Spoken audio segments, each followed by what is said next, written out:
복음으로 푸는 마가복음 49번째 시간입니다. 복음으로 푸는 마가복음 49번째. 오늘은 이제 다시는 헤어지지 않겠다. 이제 다시는 헤어지지 않겠다라는 제목으로 하나의 말씀 증거하도록 하겠습니다. 오늘 본문 말씀은요, 이혼에 대한 말씀이 나오고 있습니다. 그리고 또 둘이 한 몸이 될지니 이제 둘이 아니요 한 몸이라. 하나님이 짝지어 주신 것을 사람이 나누지 못할지니라 하는데요. 이 말씀은 예전에 결혼식 할 때 주례사의 단골 말씀이었던 그런 말씀이었습니다. 그래서 익숙하게 기억하시는 분들도 계실 것 같은데요. 근데 요즘은 결혼식에 주례가 아예 없어지고 있는 추세여서 잘 이 말씀을 안 나누게 되는 그런 이유도 있는 것 같습니다만, 근데 예전에는 이 말씀을 가지고 축복하면서 결혼식을 많이 하고는 했었습니다. 그런데요, 사실 결혼식에서 이 본문을 가지고 주례를 했던 것은 사실 이 본문에 대해서 제대로 이해하지 못한 것이라고 할 수 있습니다. 주님께서 주신 말씀을 아름답게 해석해서 우리에게 적용해 나가는 것이 우리의 마땅한 본분이지만, 그러나 먼저 주님께서 주신 말씀의 그 본의가 뭔지, 그 진의를 잘 이해할 필요가 있습니다. 그런데 본문을 보면 본문 속에서도 비슷한 상황이 벌어지고 있는 것을 보게 됩니다. 바리새인들이 예수님께 나와 이혼에 대한 질문을 하는데요. 그런데 그건 말씀을 주신 하나님의 의도를 이해하지 못했기 때문에 나오는 현상입니다. 바리새인들이란 성경을 연구하는, 그래서 자칭 성경의 전문가들이라고 하는 사람들이지만, 그러나 복음을 알지 못하는 거예요. 복음을 알지 못하고 영적인 비밀을 깨닫지 못했기 때문에 나오는 모습을 보여주고 있습니다. 결론적인 말씀을 드리자면 본문의 메시지는 예수님께서 우리를 위해 버림을 당하시지만, 그러나 부활하심으로 다시 우리 주님으로 등극하셔서 우리를 그리스도의 지체로, 하나님의 자녀로, 하나님의 신부로 다시 회복시키신 것을 말씀하시는 그런 말씀입니다. 마가복음은 예수님께서 우리 대신 버려지심을 통해 우리의 주가 되어 주시는 복음을 증거하고 있습니다. 그래서 책 제목도 아예 대놓고 복음서입니다. 그런데 본문을 단지 결혼식에 적용하거나, 또 요즘은 주로 이 본문을 가지고 주로 이렇게 해석하더라고요. 사회적 약자의 인권을 보호해야 된다, 이런 이야기로 많이 접근합니다. 뭐 그런 메시지가, 그 마음이 다 틀렸다, 메시지가 다 틀렸다고 할 수는 없겠지만, 그러나 우리에게 최우선적으로 선행되어야 할 것은 복음입니다. 복음. 그래서 오늘도 우리는 그리스도 중심으로, 복음 중심으로, 그 복음을 최우선으로 해서 이 말씀을 함께 상고해 나가도록 하겠습니다. 자, 이제 본문을 다시 보시죠. 본문 1절, 2절 말씀 함께 읽겠습니다. 1절, 2절 말씀 함께 시작. 예수께서 거기서 떠나 유대 지경과 요단강 건너편으로 가시니 무리가 다시 모여들거늘 예수께서 다시 전례대로 가르치시더니 바리새인들이 예수께 나와 그를 시험하여 묻되 사람이 아내를 버리는 것이 옳으니까. 자, 먼저 1절 말씀을 보시면 지금 예수님께서 계신 곳이 유대 지경과 요단강 건너편이라고 하고 있습니다. 최종 목적지가 예루살렘이에요. 그 예루살렘에 굉장히 가까운 곳까지 오셨다고 말씀하고 있는 건데요.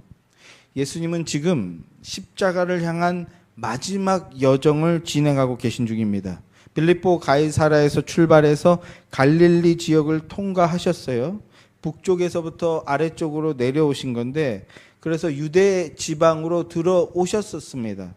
그런데 무슨 이유에서인지 유대 지방에서 요단강 건너편, 동편으로 다시 건너가셨습니다. 요단강 건너편. 그 지역은 베레아 지역이라고 하는데요. 그래서 어떤 신학책들은 이 사역을 베레아 전도 이렇게 또 정의하고 있더라고요. 그런데 이 베레아 지역은 어떤 곳이냐 하면 유대의 분봉왕인 헤롯 안티바가 직접 통치하는 지역입니다. 그런 지역에 예수님께서 오셨다고 하니까 다시 무리들이 예수님께로 모여들었다라고 하고 있어요. 그리고 예수님도 한동안은 이 조용히 제자들하고만의 시간을 보냈었는데, 그러니까 제자 훈련에 집중하셨었는데 사람들이 몰려드니까 다시 전례대로 무리들을 맞이하시고 그들에게 복음을 가르치시고 있다고 합니다. 무리들에게 복음을 가르치시니까 어떤 현상이 벌어집니까? 자연스럽게 역시나 바리새인들도 나타나서 예수님을 공격하는 거죠. 본문에서는 예수님을 시험한다라고 말씀하고 있습니다. 그럼 어떤 시험을 하고 있는가? 바리새인들이 예수께 나와 그를 시험하여 묻되 아내를 버리는 게 옳습니까? 이런 질문을 하는 겁니다. 아내를 버리는 게 옳습니까? 아닙니까? 이렇게 질문합니다. 아마도 이런 질문을 하는 것은 산상수훈 때 예수님께서 하셨던 말씀이 있었습니다. 그 말씀을 들었거나 정보를 수집한 것 같아요. 거기서 예수님이 이혼에 대한 말씀을 하셨었거든요. 그럼 어떻게 말씀하셨는지 한번 같이 보시죠. 오늘도 나눠드린 프린트물을 보시면 거기에 있습니다. 마태복음 5장 31절 32절 말씀입니다. 이혼에 대해서 예수님께서 어떻게 말씀하셨는지 한번 같이 보죠. 시작. 또 일렀으되 누구든지 아내를 버리려거든 이혼 증서를 줄 것이라 하였으나 나는 너희에게 이르노니 누구든지 음행한 이유 없이 아내를 버리면 이는 그로 말미암아 간음하게 하며 또 누구든지 버림받은 여자에게 장가드는 자도 간음함이니라.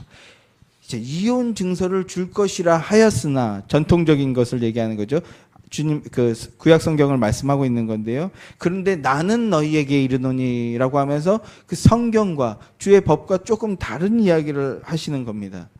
왜 그러냐? 예수님이 바로 이 법의 실체시기 때문에 예수님은 이 말을 하실 자격과 권위가 있으신 분입니다. 그러나 제자들과 사람들은 그것을 알지 못하는 건데요.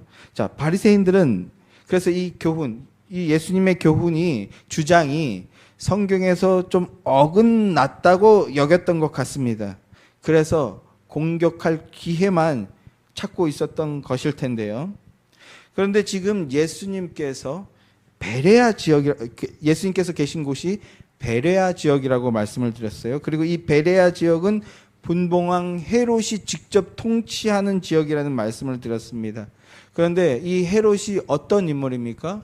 마가복음에서는 헤롯에 대해서 무엇이 기록되고 있어요? 이 헤롯이 본처를 버리고 조카를 아내로 맞은 그런 전적이 있는 인물입니다.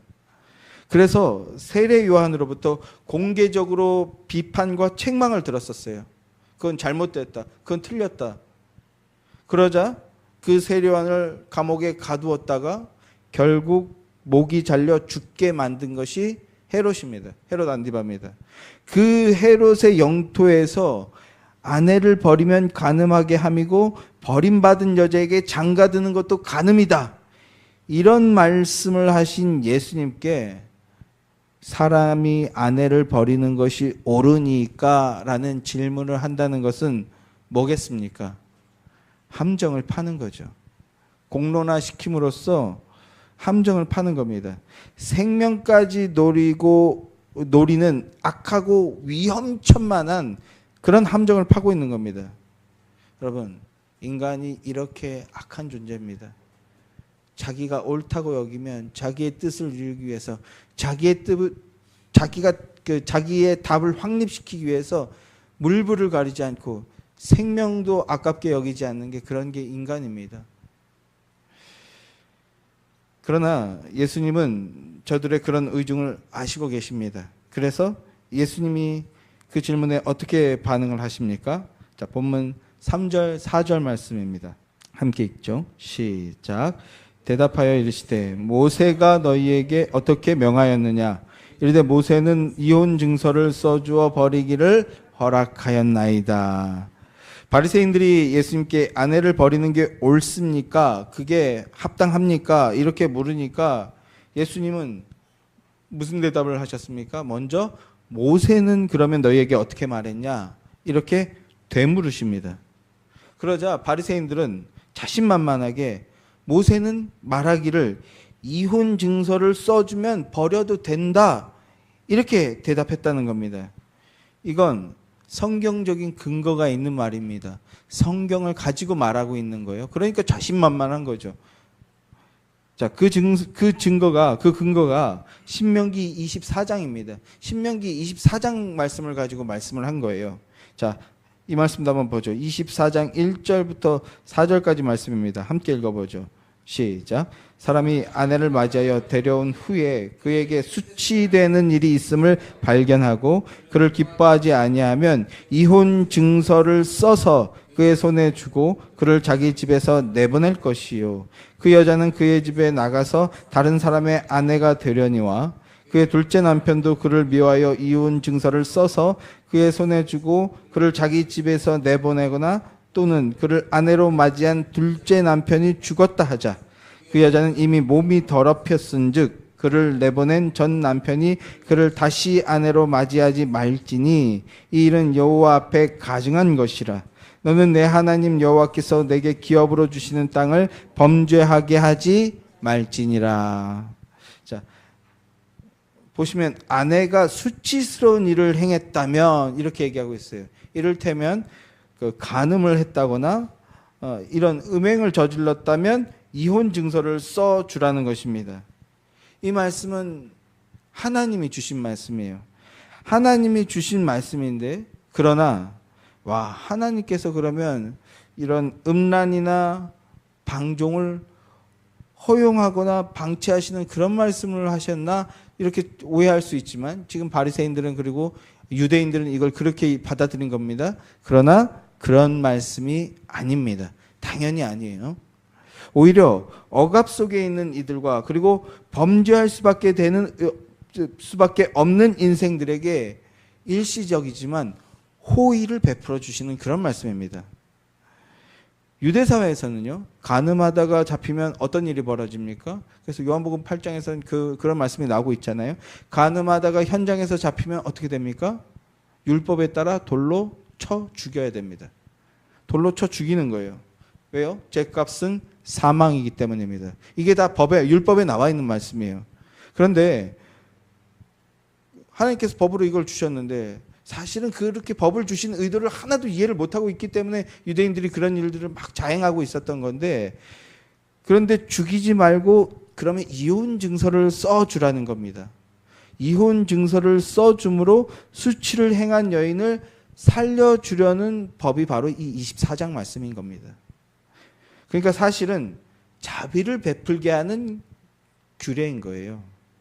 죄값대로 처분하면 멸망당하는 것 외에는 방법이 없는 인생들에게 자비를 베풀어 주시는 그런 말씀이라고요. 이 말씀이.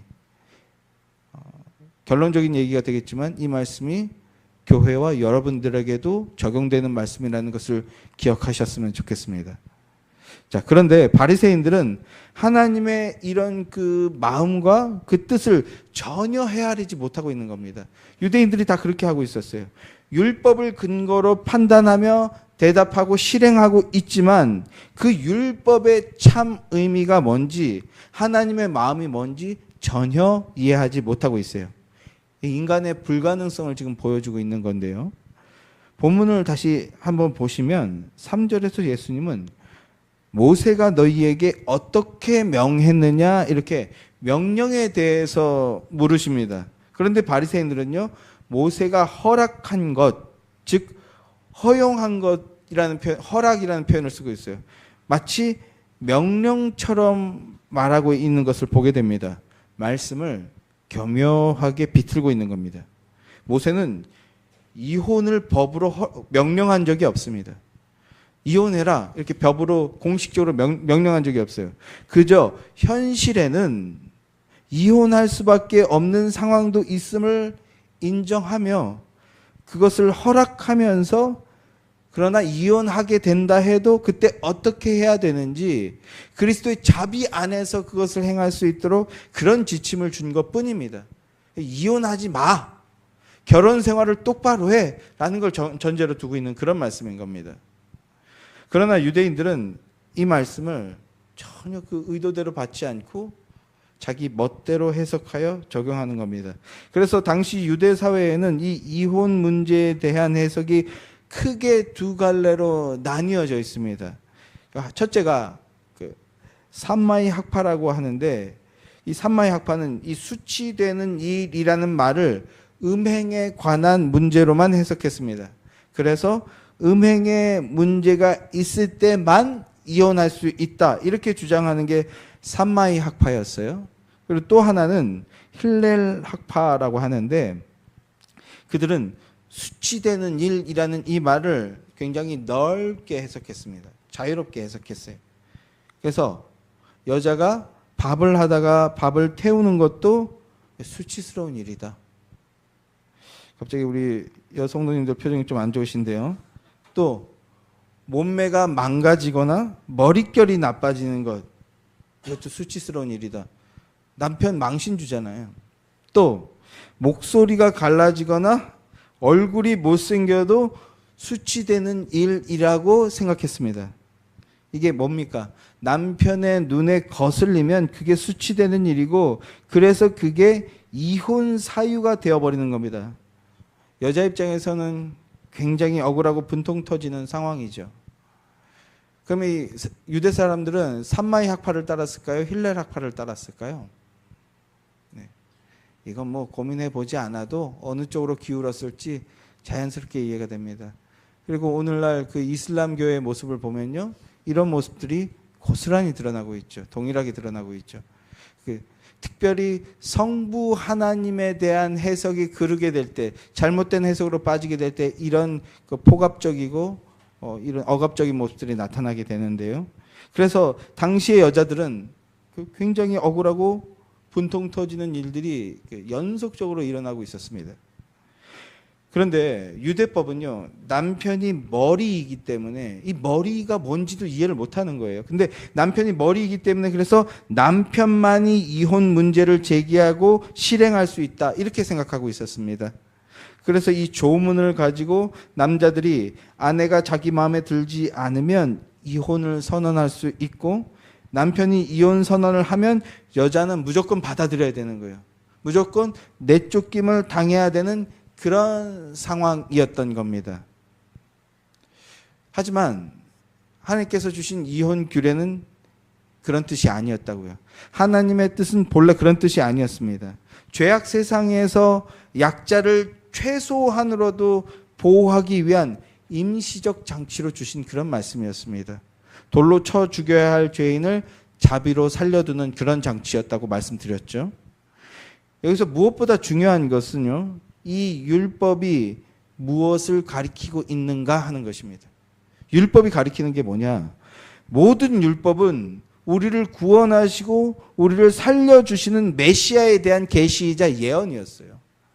율법을 통해서 메시아가 오시면 이루실 일이 무엇인가, 그걸 말씀하고 있는 거라는 건데 전혀 그걸 이해하지 못하고 있는 겁니다. 오늘날도 그러고 있습니다. 오늘날도 무슨 교파, 무슨 신학 그러면서 죽이는 일에 앞장서고 있어요. 죄로 부패한 인간들은 성경을 암송한다고 하고 성경을 연구한다고 하지만 자기 힘으로는 그 하늘의 신비를 깨달을 수가 없습니다. 율법의 진리가 예수 그리스도 메시아에 대한 것이라는 걸 알 수가 없어요. 그러니 복음을 알 수가 없고, 그러니 하나님의 마음을 알 수가 없습니다. 그러니 오히려 열심히 주님의 율법과 말씀을 파괴하고 하나님의 창조 질서와 창조 원리를 파괴하는 그런 역할을 하고 있는 거죠. 지금 바리새인들이 그러고 있고 유대인들이 그러고 있고, 오늘날 혹시 성도라고 하는 그리스도인들이라고 하는 이들이 그러고 있지 않은가, 우리가 돌아볼 수 있어야 되는 겁니다. 그건 사탄의 종노릇을 하고 있는 겁니다. 하나님의 말씀, 율법을 파괴하는 것이고 사탄의 종노릇을 하는 것입니다. 그래서 이제 예수님이 대답을 주십니다. 자, 본문 5절부터 9절까지 말씀 다시 한번 함께 읽겠습니다. 본문 5절부터 9절까지 말씀 함께 시작.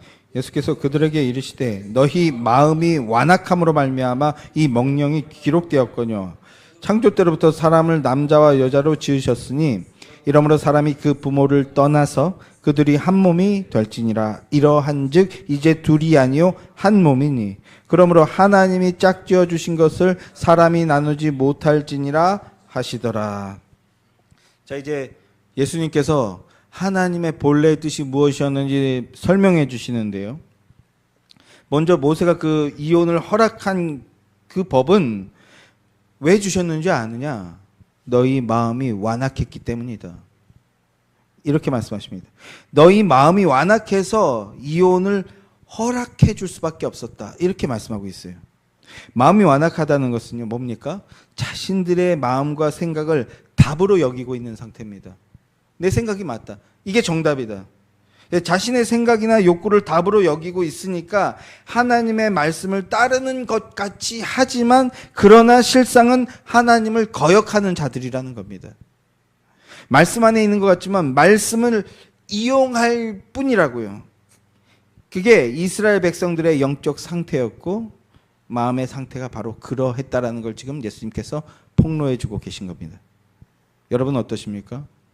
여러분의 생각과 계획과 마음을 답으로 여기고 하나님의 말씀을 거기에 맞추려고 끌어당기고 있지는 않으십니까? 그렇다면 그건 마음이 완악한 겁니다. 성도란 그 반대예요. 하나님만 정답이고 하나님이 진리이시니 하나님께 맞춰야 된다. 그리고 거기에서 생명의 능력이 나옵니다. 자, 그 완악함은 아내가 마음에 들지 않는데 이혼할 수 없다면 아내를 핍박하고 괴롭히는데 죽이기까지 한다는 겁니다. 죽이기까지 한다. 그러나 그런 악함으로 아내를 괴롭히게 하느니 차라리 이혼 증서를 주고 이혼하라. 그래서 그렇게 하셨던 겁니다. 최소한의 약자에 대한 보호이고 그리고 이혼 증서가 있어야 재혼이라도 할 수가 있었던 겁니다. 그러나 예수님의 말씀은 그런 인권 보호, 약자 보호의 차원으로 끝나는 그런 이야기가 아니라는 것을 주지하시기 바랍니다. 더 근원적인 말씀, 하나님께서 부부됨을 이루신 근본 의미, 창조 질서와 창조 원리의 근본 의미를 이제 말씀해 주십니다. 창조 때로부터 사람을 남자와 여자로 지으셨고 그러므로 사람이 부모를 떠나서 둘이 한 몸이 될지니 이제 둘이 아니고 한 몸이라. 그러므로 하나님이 짝지어 주신 것을 사람이 나누지 못할지니라. 이렇게 말씀하시죠. 이 말씀은 단순히 성도들의 결혼식에서 부부 생활에 적용하고 끝낼 그런 말씀이 아니라고요. 자, 다시 한번 물어보겠습니다. 성도 여러분, 이 복음서는 누구를 가리키고 있는 말씀입니까? 누구를 가리키고 있어요? 네, 하나님의 아들이신 예수 그리스도를 가리키고 있는 말씀입니다. 아니 사실 전체 성경이 그러합니다. 이 성경이 내게 대하여 증언한 것이라고 하신 예수님의 말씀 그대로 이 성경 전체가 예수 그리스도를 가리키고 있습니다. 이것이 성경에 대한 우리 예수의 교회의 믿음 고백의 내용입니다. 그렇게 믿고 고백하시는 줄 믿습니다. 자, 그 중에서 복음서는 하나님의 아들이신 예수 그리스도께서 사람의 몸을 입고 오셔서 우리를 대신에 버려지시고 부활하심으로 우리의 머리가 되시고 우리의 주인이 되심을 중점적으로 가리키고 있는 그런 책입니다. 그래서 예수님께서 사람의 몸을 입고 오셔서 버려지시고 부활하심으로 그 덕분에 우리가 교회가 되었습니다. 우리가 교회가 되었고 그리스도 안에 속한 자, 즉 그리스도와 하나가 되게 하여 주신 겁니다.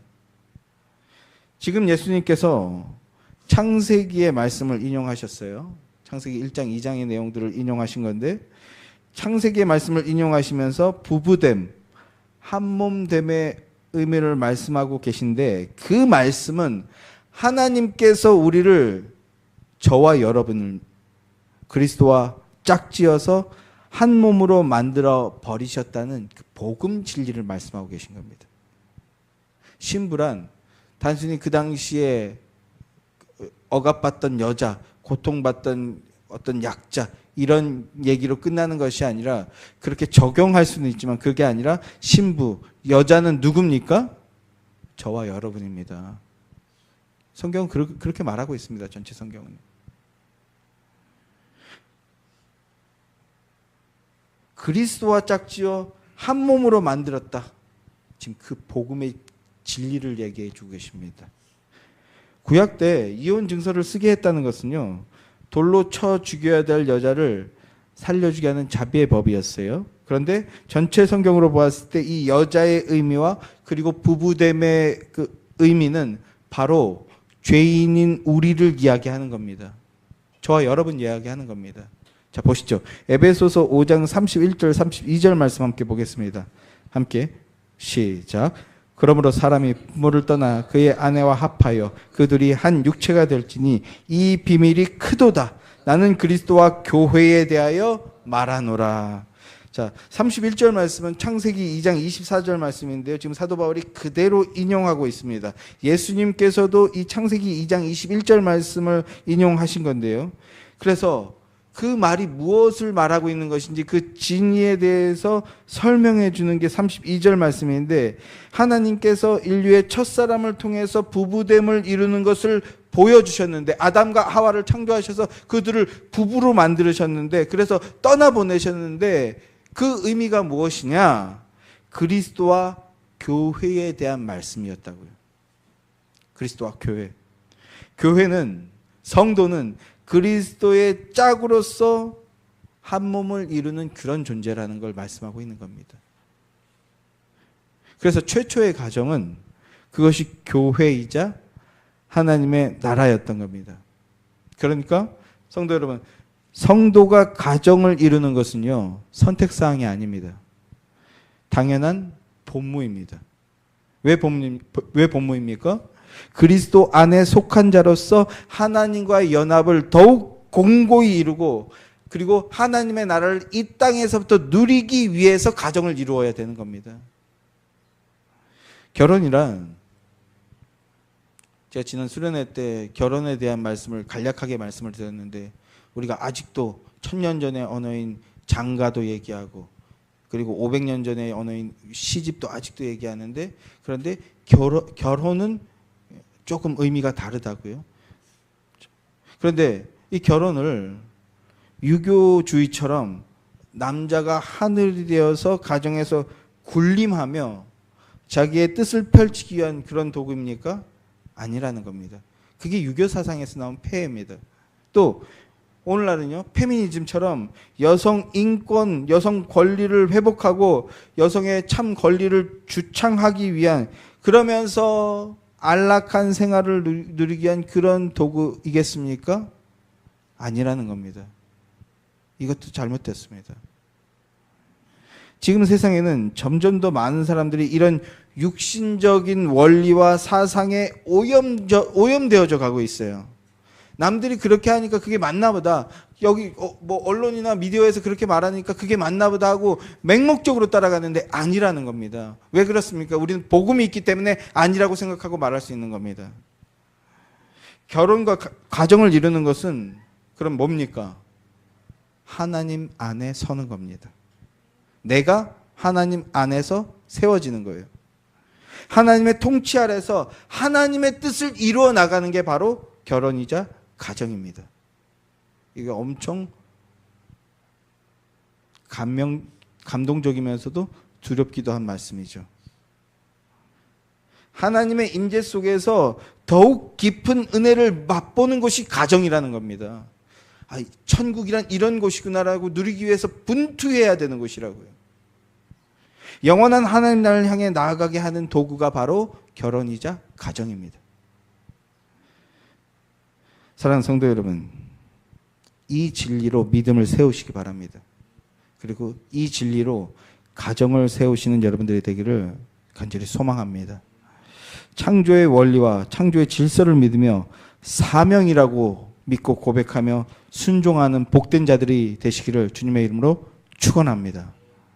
자, 그런데 인류의 첫사람이 그 아담과 하와는 선악과를 따먹는 범죄를 저지름으로써 하나님과의 그 짝됨, 하나님과의 연합이 끊어져 버렸습니다. 안타깝게도 자신의 빼앗긴 권리를 찾겠다는 그 잘못된 욕망에 빠져서 하나님과의 언약을 깨버리고 하나님과의 관계를 끊어버렸습니다.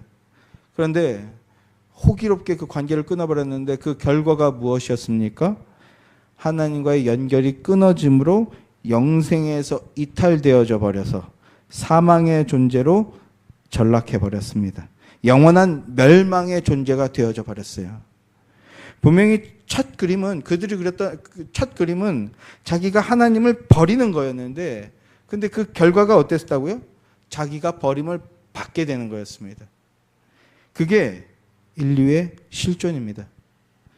그리고 에덴에서 완전히 추방을 당했습니다. 완전히 버림을 받은 겁니다. 그래서 영원한 멸망을 앞둔 비참한 존재로 하나님의 신부요, 하나님의 대리자요, 뭐 그렇게 영광스러운 직위에서 죽음과 멸망을 앞둔 비참한 존재로 전락해 버렸다고요. 그래서 인간이 느끼는 그 가장 근원적인 아픔이자 두려움은 죽음, 즉 버림받음이 바로 가장 근원적인 아픔이라고 할 수 있습니다. 그런데 하나님이 이혼 증서를 쓰게 함으로써 돌에 맞아 죽게 되는 것을 막아주셨어요. 그리고 육신을 입고 오신 하나님이신 예수님이 그 부부됨을 말씀하고 계십니다. 그러면서 동시에 무엇을 준비하고 계십니까? 자신이 버림을 당하게 될 것을 준비하고 계십니다. 이게 신명기 24장에서부터 말씀하고 있는 그 내용이에요. 무슨 뜻입니까? 이혼 증서는 당장의 죽임당함은 면하게 해주었지만 그러나 근원적인 버림받음은 면할 수 없었습니다. 그런데 하나님의 아들이신 예수 그리스도가 오신 것은 이제 다시는 너희가 버림받게 만들지 않겠다. 버려지지 않게 하겠다라는 뜻입니다. 교회란 머리 대신 그리스도의 한 몸이 되고 신랑 대신 그리스도의 신부가 되어서 영원한 혼인잔치를 누리게 된다라는 것을 그것을 말씀하고 보여주고 계신 겁니다. 예수님께서 그러므로 하나님이 짝지어 주신 것을 사람이 나누지 못할지니라 라고 말씀하십니다. 이제 다시는 나와 하나님과 나뉘지 않게 될 것이다. 다시는 끊어지지 않는다. 다시는 버림받지 않는다라는 것입니다. 그리스도께서 죄값으로 대신 이 땅에 버려지시고 십자가에 죽으심으로, 그러나 부활하심으로 영원한 생명의 구주로 다시 등장하십니다. 그래서 이제 그 그리스도와 짝지어진 자, 그리스도 안에 속한 자는 하나님의 심판 앞에서도 절대 버림을 당하지 않게 되고 영원한 생명 안에 거하게 된다는 것입니다. 놀라운 복음을 말씀해 주고 계신 겁니다. 사랑하는 성도 여러분, 예수님의 버려지심은 이제 다시는 우리를 버리지 않는다는 하나님의 영원한 사랑의 확증입니다. 그리고 부활과 승천을 통해 우리도 영원한 하나님 나라에 거하며 영원히 하나님 나라의 복과 은혜를 누리게 될 것이라는 겁니다. 지금 여기서부터 하나님의 그 은혜와 사랑 안에 거하며 예수 생명의 복을 충만히 영혼 가운데에서 충만히 누리는 여러분들이 되시기를 주님의 이름으로 축원합니다. 자, 마지막으로 본문 10절부터 12절까지 말씀 보겠습니다. 시작. 집에서 제자들이 다시 이 일을 물으니 이르시되 누구든지 그 아내를 버리고 다른 데에 장가드는 자는 본처에게 간음을 행함이요 또 아내가 남편을 버리고 다른 데로 시집가면 간음을 행함이니라. 예수님께서 성도됨, 교회됨, 그리스도 안에서 하나됨은 하나님이 정하신 것이다. 그리고 그 하나됨은 이제 영원히 이루어지게 될 것이다. 이런 놀라운 하늘의 복된 비밀을 말씀해 주셨는데요.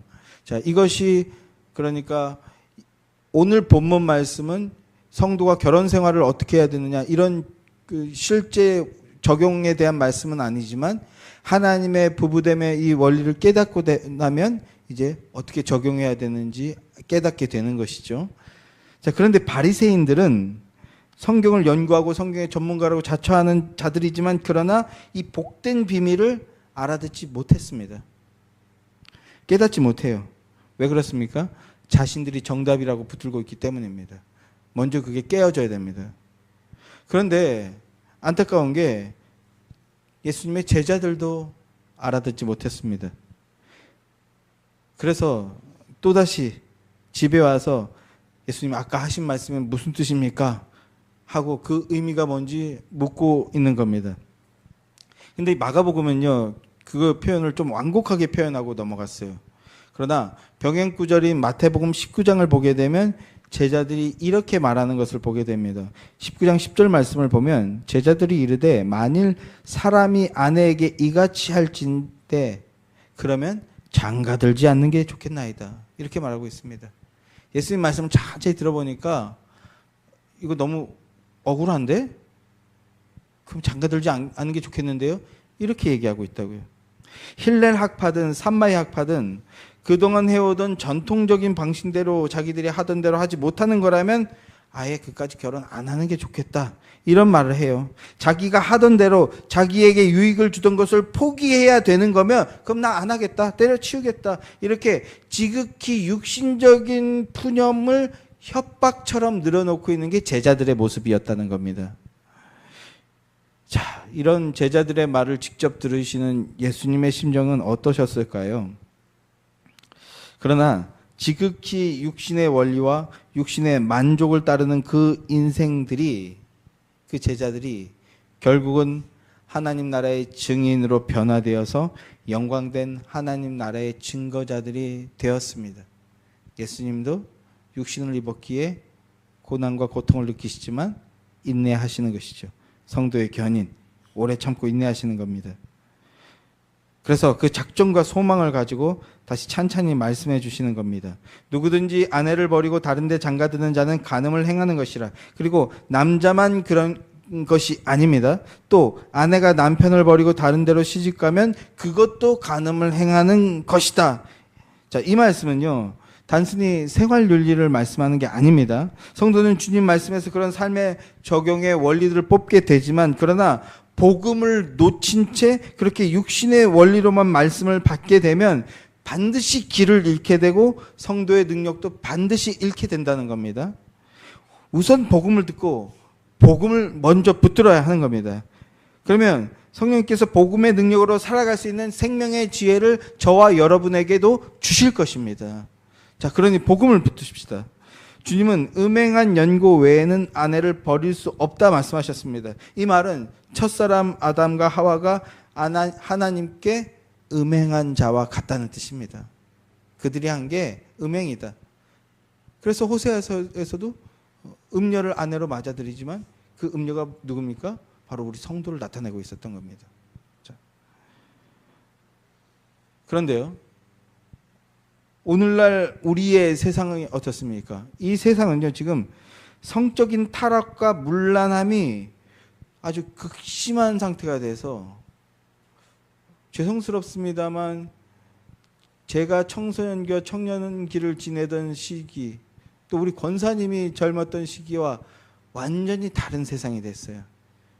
지금 제 개인적인 어떤 소감을 하나 피력하자면, 우리 이 대한민국의 어떤 사회상, 특히 성적인 그 생각이 제가 어렸을 때 헐리우드 영화에서나 보던 그런 모습이 오늘날 우리 사회의 모습이 됐어요. 뭐냐 하면 그때 그들이 그런 그 영화를 만들던 그 사상이 오늘날 우리에게 고스란히 전염되었다는 뜻인데요.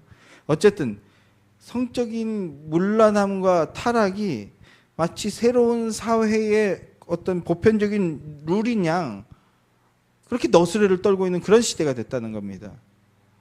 그러면서 그 결과가 어떻게 됩니까? 제가 영화 얘기를 한 이유가 있는데, 오늘날처럼 성적으로 문란하게 막 생활하는 게 그 미국에서도 그런 시기가 있었는데, 그랬더니 어떤 결과가 나왔어요?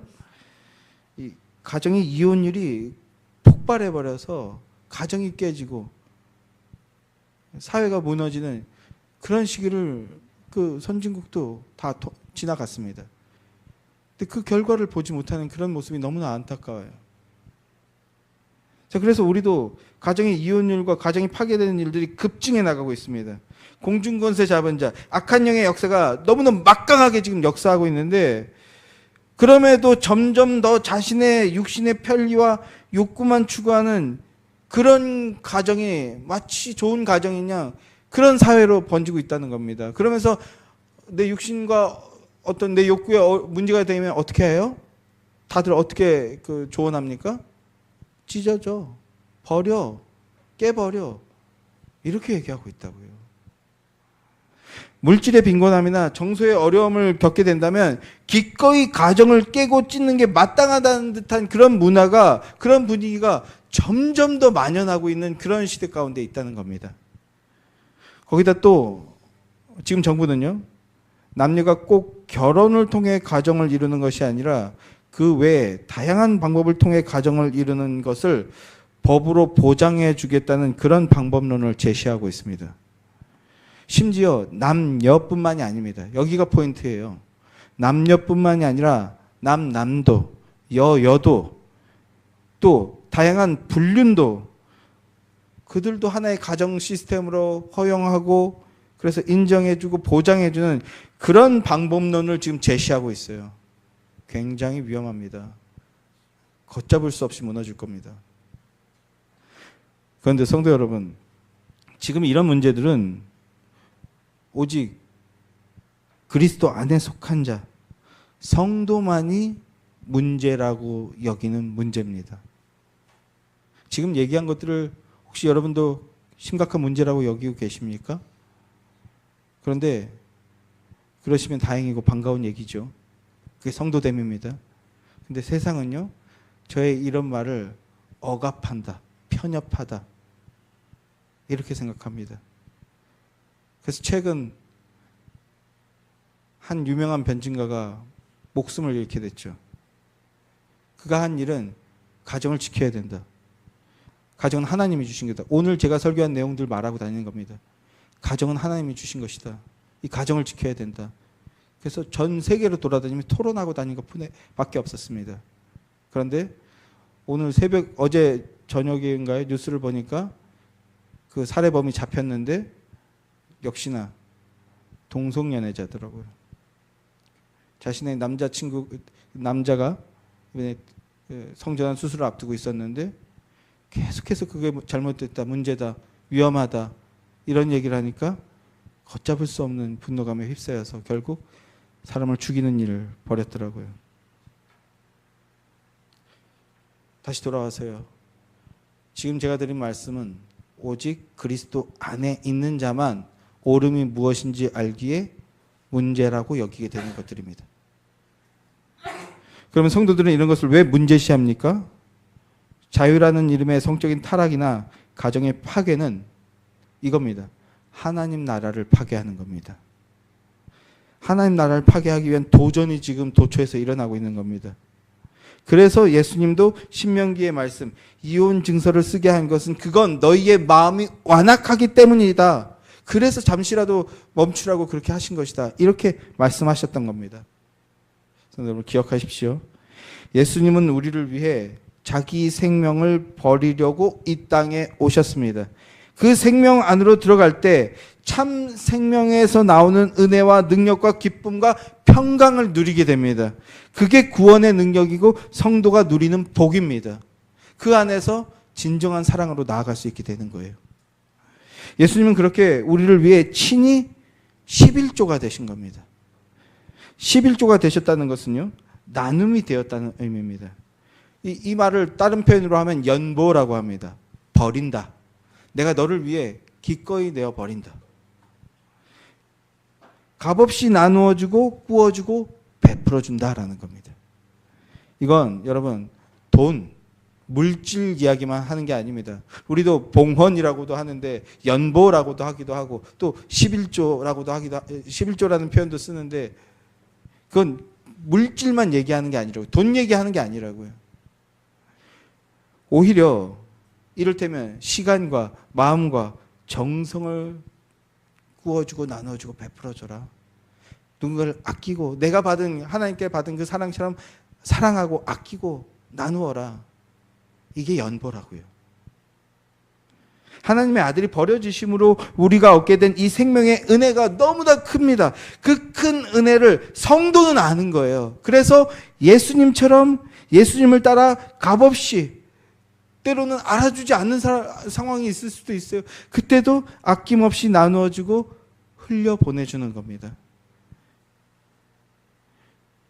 근데 그게 어디서부터 시작되어야 되는 겁니까? 바로 교회에서부터 시작되는 겁니다. 교회만 그렇게 합니다. 예수 은혜를 아는 자들이기 때문에, 예수 생명이 임한 자들이기 때문에. 성도 여러분, 부부됨을 이루는 것은 단순한 개인과 개인의 결합을 이야기하는 게 아닙니다. 하나님 나라를 이루는 것입니다. 이것을 기억하시기 바랍니다. 내 가정에 은혜와 평화가 넘치게 하는 것, 그게 믿음입니다. 그래서 가정에 예수 그리스도가 머리가 되시고 남편이 되셔야 되는 거예요. 그게 믿음이고 그것이 연보입니다. 오늘은 앞서도 말씀드렸듯이 적용적인 이야기를 하는 것이 아니고 복음 그 자체를 이야기하는 것입니다. 그래서 여기서부터 우리에게 이제 적용하고 나눠야 될 내용들이 굉장히 많죠. 지금 저마다 한마디씩 하고 싶은 말씀들이 있고 다 채워지지 않는 이야기들도 있으신 걸 압니다. 그건 우리가 약인과 보아스 모임이나 또 다른 성도의 교제를 통해서 함께 풀어나가게 되길 원합니다. 그런데 이 말씀을 드릴게요. 답은 성경에 있습니다. 그리고 여러분이 그 답이 되어지길 하나님께서 원하시고 그렇게 이끄시고 계신다는 겁니다. 예수 그리스도 안에 있을 때 그 은혜의 역사가 이루어집니다. 주 예수 안에서 영원한 생명의 은혜를 풍성하게 누리며 넘치는 기쁨과 감사를 누리고 나누는 복된 여러분이 되시기를 주님의 이름으로 축원합니다.